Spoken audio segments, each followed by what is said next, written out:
Have you ever looked into someone's eyes and felt something wasn't right?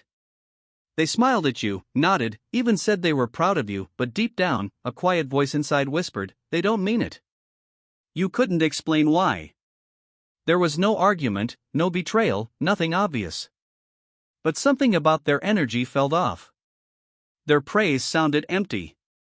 Their laughter felt rehearsed. And when you started to rise, they hesitated just for a second before pretending to clap. You tell yourself not to overthink, but that uneasy feeling lingers. It's because your intuition sees what your eyes can't. Carl Jung called it the shadow, the hidden, darker part of human nature. It's the envy behind the polite smile, the resentment behind the compliment, the hate disguised as concern. Most people don't even realize they're wearing a mask, but their energy betrays them.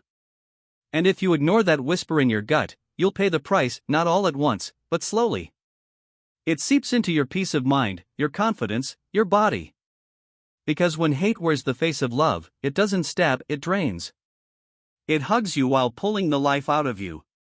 There are people who will never shout their hatred. They'll laugh with you, support you, and say all the right things. But their heart twists when you succeed. Their smile tightens. Their compliments are just words, no warmth behind them. And the most dangerous part? You'll start to question yourself. You'll think, maybe I'm paranoid. Maybe they really do care. But your soul knows. It always knows. You'll start to notice it in the small things. The way they use sarcasm like a knife. The way they hide contempt behind humor. You're so sensitive, they'll say. Relax, it was just a joke. Everyone laughs, except you. Because that joke always seems to target your insecurities, your weight, your past, your small flaws. It's not random. They know exactly where to cut, and they do it with a smile. If you call them out, you become the problem. You can't take a joke, they'll say. And just like that, they win. Those aren't jokes. They're small, calculated attacks meant to make you doubt yourself. Jung once said that what irritates us about others can help us understand ourselves. But people who refuse to understand themselves project their darkness outward. They dump their hidden frustrations onto you. Their laughter isn't laughter, it's camouflage. Their humor isn't harmless, it's contempt wearing a grin. And if you've ever laughed along with everyone else, only to go home feeling hollow, you know exactly what this feels like. It's not friendship. It's psychological warfare dressed as banter. It's the shadow showing its teeth through a smile. So when your gut whispers that something's off, don't silence it. That's your intuition protecting you from people who secretly feed off your light. Because the most dangerous hate isn't the kind that screams, it's the kind that smiles. Ever had that friend who always seems to forget something important? Maybe they left out a detail that could have changed everything for you. Or they gave you advice that sounded supportive but somehow always led you in the wrong direction. They miss your big moments, don't show up when it matters, and every time, they have the same excuse, sorry, I was busy. Once, you understand. Twice, maybe. But when it keeps happening, again and again, you start to feel it, that quiet realization that it's not forgetfulness. It's intentional. It's sabotage wearing a smile. They don't stab you in the back. They hug you while they do it. And that's what makes it so dangerous. Carl Jung once warned that people who feel inferior will often pull others down instead of lifting themselves up. They don't want to see you win, because your success reminds them of everything they haven't done. So they keep you small, gently, quietly, through mistakes, bad advice, and fake encouragement. They'll tell you, I was just trying to help, but somewhere deep inside, they know exactly what they're doing. They act like your support system, but behind that concern hides control. They don't want to lose you, not unless you grow beyond them. It's subtle. You can't prove it. But you feel it, the pattern, the heaviness, the way your progress always seems to stall when they're around. They don't need to tear you down in public, they just plant tiny seeds of doubt, delay your dreams, and disguise it all as care. It's not friendship. It's emotional control dressed up as compassion. And then there's the quiet competition. The moment when every win becomes a silent war. You share good news, maybe a promotion, a project, something that makes your heart light up, expecting a smile, a hug, genuine excitement. But instead, they reply, "Oh yeah? Guess what I just did?" In an instant, your moment stops being yours. The spotlight shifts. They can't let you have the stage, not even for a second. When you rise, they rush to rise higher, not to celebrate with you, but to cover your glow. It's never loud. It's never obvious. It's in the tone, the pause before they speak, the way their praise feels more like performance than joy. Jung once said that what we dislike in others can teach us about ourselves. But instead of learning, these people compete. What they see in you, growth, purpose, confidence, reflects what they've buried in themselves. So your success becomes their mirror, and they can't stand what it shows them. Every time you win, they feel smaller. Every time you shine, they feel exposed. So they turn your happiness into a scoreboard, your friendship into a quiet rivalry. You didn't enter a competition, but they did it silently, secretly, and without end. And the most unsettling part is how well they hide it. Their smile looks real. Their voice sounds warm. But if you look closely, you'll notice the smile never reaches the eyes. It's not kindness. It's calculation. They say all the right things. "I'm proud of you. So happy for you. Wow, that's amazing."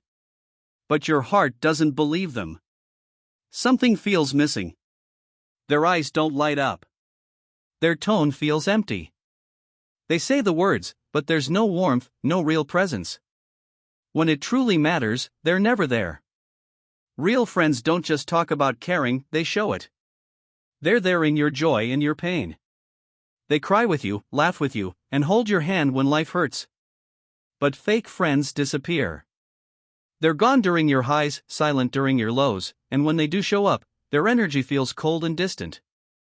Carl Jung called this ego dissociation, when someone becomes so disconnected from their emotions that they lose the ability to truly feel or connect. They don't necessarily hate you, but they also can't love you deeply. They drift through your life like ghosts, saying the right things but giving nothing real. No empathy, no heart, no soul. If someone's kindness always feels mechanical, if their words sound like an automatic response, you're not in a friendship, you're part of a performance. And no matter how perfect the act is, you'll always feel the emptiness behind their smile. Then there's the kind of control that hides behind care. It always starts gently, "I'm just trying to help. This is for your own good. I don't want you to get hurt." It sounds loving and protective, but deep inside, something feels wrong. You feel smaller, less certain. Your excitement fades. Your confidence shakes. Because what they call care is really control. They don't yell or argue, they influence you softly, the way a snake wraps around its prey while whispering comfort. You share a dream, and they say it's too risky. You talk about an idea, and they tell you it's unrealistic. You make a decision, and they insist you're not thinking clearly. And the worst part? Sometimes they sound reasonable. Their advice might even seem wise. But instead of lifting you up, it shrinks you. It makes you doubt yourself. Slowly, you stop trusting your own voice and start waiting for their approval before making any move. Jung explained this perfectly. People who can't control their own chaos often try to control others. Their own lives feel unstable, so they try to create order by managing yours. They don't believe in your growth, they believe in their grip on you. So they condition you, little by little, to depend on them. You start to think, maybe I shouldn't decide without them. What if they're right and I fail? But ask yourself, if someone's care constantly makes you feel powerless, is that really care? True support gives you freedom. False concern gives you fear. Real love says, "I believe in you, even if you fall." Fake love says, "Do it my way." It's safer. They pretend to protect you, but really, they're protecting their control. And then comes the gossip, the poison that travels behind your back. You walk into a room, and suddenly the smiles fade. People glance at you, then look away. No one says anything, but you feel it, something's been said, something twisted. This is how gossip works. Quietly. Cowardly. When people don't have the courage to face you, they spread lies instead.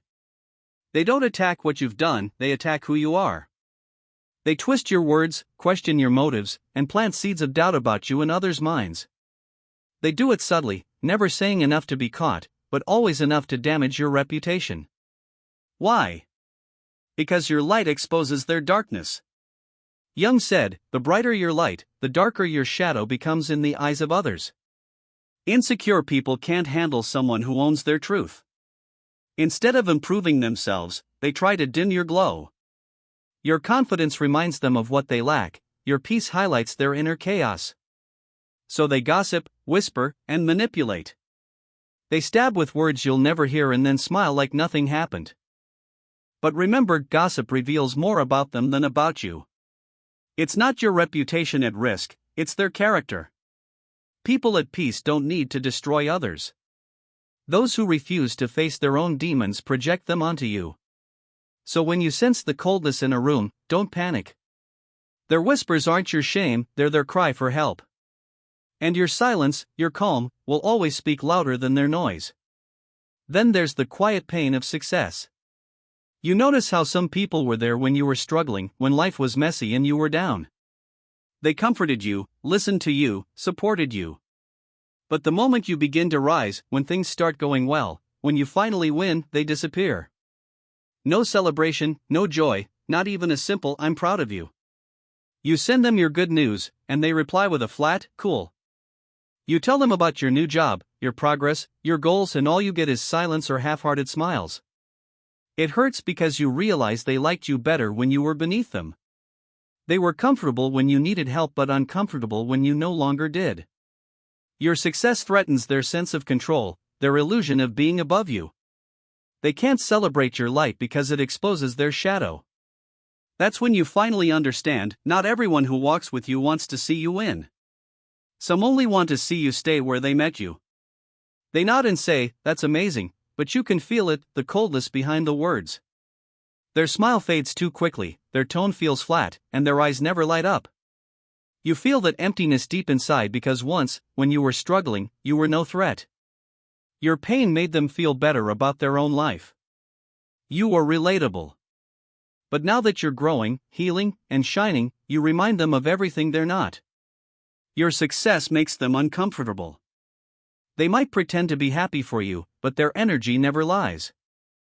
You can hear what they say, but it's their body that tells the truth. Words can be rehearsed, smiles can be faked, but the body doesn't lie. Someone might tell you, "I'm so proud of you," but while they're saying it, their shoulders stiffen, their eyes avoid yours, their tone loses warmth. They might hug you, but you can feel the distance in it. They turn slightly away, their energy feels off. And you sense it even before your brain understands why. That feeling in your gut isn't paranoia, it's intuition. Jung said, "The unconscious always speaks through the body." When someone secretly feels envy or resentment, their nervous system reacts before they can hide it. Their jaw tightens, their breathing changes, their body tenses. These are small signs, what psychologists call microsignals. They're tiny betrayals of true emotion, and your intuition picks them up instantly. This instinct isn't something to doubt, it's ancient. Before humans had language, we survived through energy, tone, and body cues. That's why when someone secretly dislikes you, you feel it in your stomach, your chest, or the heaviness in the air. Your body recognizes danger, even when the words sound friendly. You hear "friend," but you feel threat, and that disconnect is your warning. But most people ignore that feeling. We're taught to be polite instead of perceptive. We tell ourselves not to overthink, to stay kind, to avoid conflict. Yet deep down, we already know who's genuine and who's not. So what do you do once you see the truth? You don't need to argue. You don't need to expose them. You don't even need to hate them. All you need to do is protect your peace. Peace is precious, and you've been giving it away to people who don't value it. It's time to stop explaining yourself, stop waiting for their approval, stop hoping they'll finally clap for you. Because the truth is, not everyone in your circle is in your corner. Some people stay close not to support you, but to study you waiting for you to slip. They don't stab with knives. They stab with fake smiles, delayed applause, and quiet jealousy. Today, you have a choice. Keep trying to impress the ones who secretly compete with you, or choose yourself. Choose your growth, your calm, your emotional freedom. Because real self-love begins where fake love ends. If this message opened your eyes, share it with someone who's been feeling the same energy but couldn't put it into words. Leave a comment about which part hit home for you, which truth you felt in your chest. And if you're ready to keep diving deeper into real human psychology and self-mastery, stay tuned. Because this isn't the end, it's the start of a stronger, wiser, more awakened you.